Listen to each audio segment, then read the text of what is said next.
Hello बच्चों, हम लोग पढ़ रहे हैं पाठ 3 लाख की चूड़ियाँ। कामता नाथ जी ने जिसे लिखा है। यहाँ पर लेखक अपने बचपन की कहानी हमें बता रहे हैं। उन्हें अपने मामा के गांव जाना सबसे अच्छा लगता था, जहाँ पर एक बदलू मणिहार था जो लाख की चूड़ियाँ बनाता था और वो उसका पैतृक पेशा था। वस्तु विनिमय के जरिए वो अपना व्यापार चलाता था। उसे कांच की चूड़ियों से बड़ी चिढ़ थी। लेखक उन्हें शहर के जीवन के बारे में अक्सर उनसे बातें किया करते थे, जिस पर वो व्यंग्य करते हैं कि शहर की जो स्त्रियां हैं वो कांच की चूड़ियां पहन भी नहीं पाएंगी क्योंकि उनकी कलाइयाँ बहुत नाजुक होती हैं। अब इससे आगे, कभी कभी बदलू मेरी अच्छी खातिर भी करता था। खातिर यानी कि आदर सत्कार भी करता था।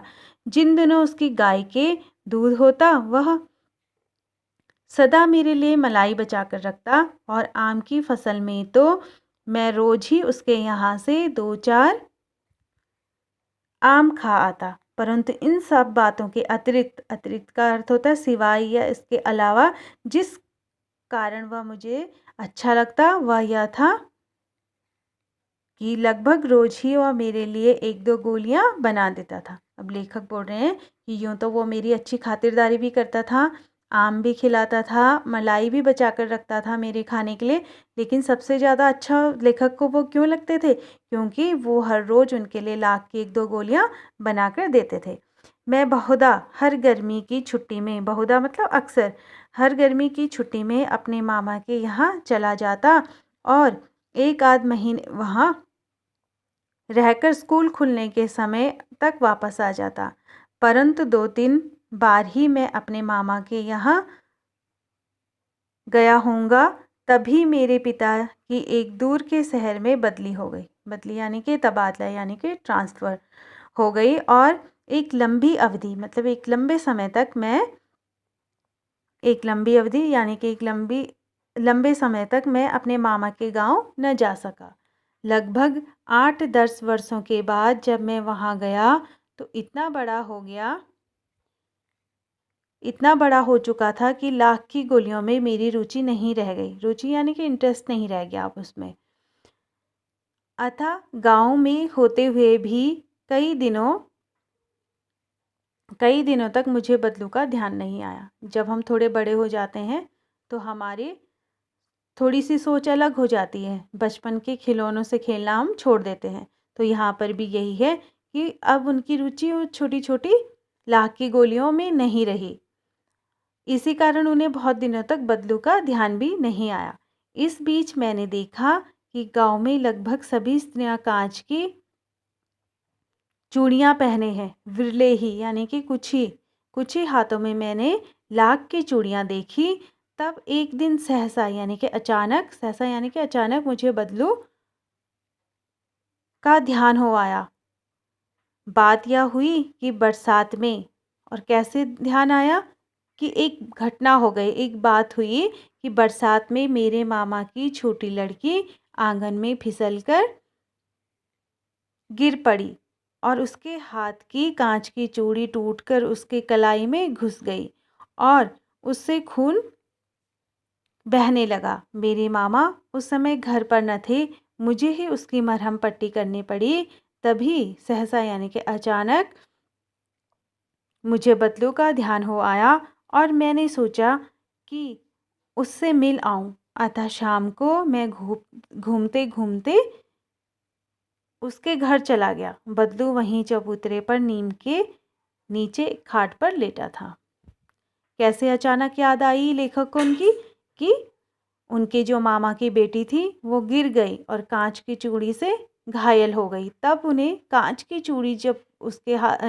चूड़ी से उसे चोट लगी तो अचानक लेखक को याद आ गई बदलू मनिहार की। अब वो उनसे मिलने गए तो लेखक उनसे बोल रहे हैं, नमस्ते बदलू काका। मैंने कहा। अब बदलू काका बोल रहे, नमस्ते भैया। उसने मेरी तरफ नमस्ते का उत्तर दिया और उठकर खाट पर बैठ गया, परंतु उसने मुझे पहचाना नहीं और देर तक मेरी ओर निहारता रहा। निहारता का अर्थ होता है ध्यान से देखना। मैं हूँ जनार्दन काका, अब लेखक उनसे बोल रहे हैं, मैं हूँ जनार्दन काका, आपके पास से गोलियां बनवा कर ले जाता था ना। मैंने अपना परिचय दिया। बदलू फिर भी चुप रहा, मानो वह अपने स्मृति पटल पर अतीत के चित्र उतार रहा हो। बच्चों, स्मृति का अर्थ होता है याद या स्मरण, मेमोरी। पर्दा यानी कि पटल का अर्थ होता है पर्दा, यानी कि एक परत पर अतीत के मतलब बीते हुए चित्र उतार रहा हो, यानी कि याद कर रहा हो। यानी कि उन्होंने ध्यान से उन्हें निहारा और अब याद कर रहे हैं कि ये कौन है, ये कब आता था, गोलियां बनाकर ले जाता था। सारी जो यादें हैं वो एक एक करके उन्हें याद आ रही हैं। और फिर वह एकदम बोल पड़ा, आओ आओ लला, बैठो, बहुत दिन बाद गांव आए। अब उन्होंने पहचान लिया उन्हें और कह रहे हैं कि आओ आओ बेटा, बैठो, तुम तो बहुत दिनों बाद यहाँ आए।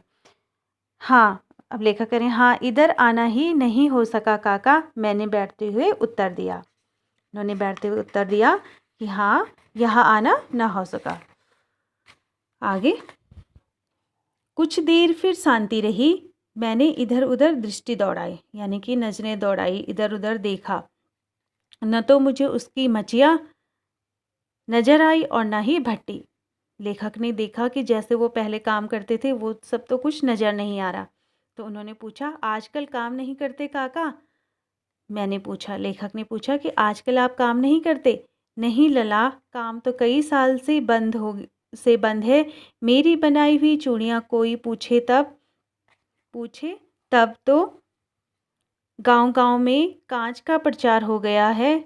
वह कुछ देर चुप रहा, फिर बोला, मशीनी युग है ना। मशीनी युग का अर्थ हुआ बच्चों कि जब ज़्यादा से ज़्यादा काम हम मशीन से लेने लगे तब क्या होता है, मशीनी युग। ये कौन सा है युग? है मशीनी युग, क्योंकि आज भी हम बहुत सारे काम मशीनों से करने लगे हैं, जिसकी वजह से जो छोटे श्रमिक हैं उनके पास अब काम नहीं रह गया। जैसे यहाँ पे बदलू मनिहार की कहानी है।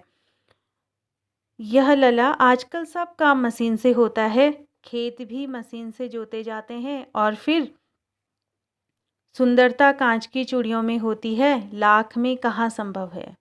अब वो कह रहे हैं कि सिर्फ मेरा ही नहीं, यानी कि जो खेत भी हैं वो भी अब मशीनों से जोते जाते हैं और फिर सुंदरता कांच की चूड़ियों में होती है। यहाँ पे उनके कहने का अर्थ है कि जब हम मशीनों से काम करते हैं तो वो ज़्यादा सटीक होता है और उसमें हम ज़्यादा से ज़्यादा डिजाइन भी बना सकते हैं। तो अब वो कह रहे हैं कि सुंदरता कांच की चूड़ियों में होती है, लाख में कहाँ संभव है। लेकिन कांच बड़ा खतरनाक होता है, लेकिन साथ में बोल भी रहे हैं कि कांच बड़ा खतरनाक होता है। ये उर्दू शब्द है खतरनाक, यानी कि इसके लिए हिंदी शब्द आएगा संकटजनक, यानी कि जिसमें हमारे जीवन के लिए संकट हो। खतरा या संकट का एक ही अर्थ होता है, ठीक है। उर्दू का शब्द है खतरनाक, लेकिन कांच बड़ा खतरनाक होता है, बड़ी जल्दी टूट जाता है, बहुत जल्दी से टूट जाता है। मैंने कहा, नाजुक तो फिर होता ही है। लेखक कह रहे हैं, नाजुक तो फिर होता ही है लला। लेखक ने बदलू काका से कहा कि जब वो कांच की चूड़ियों के विषय में कह रहे हैं कि सुंदरता तो कांच की चूड़ियों में होती है, लाख में कहाँ संभव है। तब लेखक बात बदलते हुए उनसे कह रहे हैं, लेकिन कांच बड़ा खतरनाक होता है, बड़ी जल्दी टूट जाता है। मैंने कहा, लेखक उनसे कह रहे हैं, लेकिन तब वो कह रहे हैं, नाजुक तो फिर होता ही है लला। कहते कहते उन्हें खांसी आ गई और वह देर तक खांसते रहे। मुझे लगा उसे दमा है। जब वो बहुत देर तक खांसते रहे तो लेखक को लगा कि शायद अब इन्हें दमा है। दमा यानी कि अस्थमा। अवस्था के साथ साथ उनका शरीर ढल चुका था। उनके हाथ और माथे पर नसें उभर आई थी। लेखक उन्हें देख रहे हैं और बोल रहे हैं कि अवस्था के कारण, यानी कि उनकी उम्र हो चली है, इसके कारण उनका शरीर ढल चुका है और उनके हाथों और माथे पर नसें उभर आई हैं। जाने कैसे उसने मेरी शंका भांप ली और बोला, दमा नहीं है मुझे, फसली खांसी है। यह कोई 2 महीने से आ रही है, 10-15 दिन में ठीक हो जाएगी। जाने कैसे उसने मेरी शंका भांप ली। जब लेखक उन्हें ध्यान से देख रहे थे तो उनकी समझ में आ गया, भांप ली यानी कि समझ में आ गया कि ये अपने मन में क्या सोच रहे हैं। तो उनसे कह रहे हैं कि मुझे दमा नहीं है, ये फसली खांसी है। फसली यानी कि जब फसलें पकती हैं और फसलों की जो धूल होती है, जो फसलें जब कटती हैं तो जो हवा में जो धूल के कण मिलते हैं उससे क्या होता है, कुछ लोगों को खांसी होने लगती है। तो वो बता रहे हैं कि ये फसली खांसी है और महीने 2 महीने से आ रही है और 10-15 दिन में ठीक हो जाएगी। अब इससे आगे पढ़ते हैं।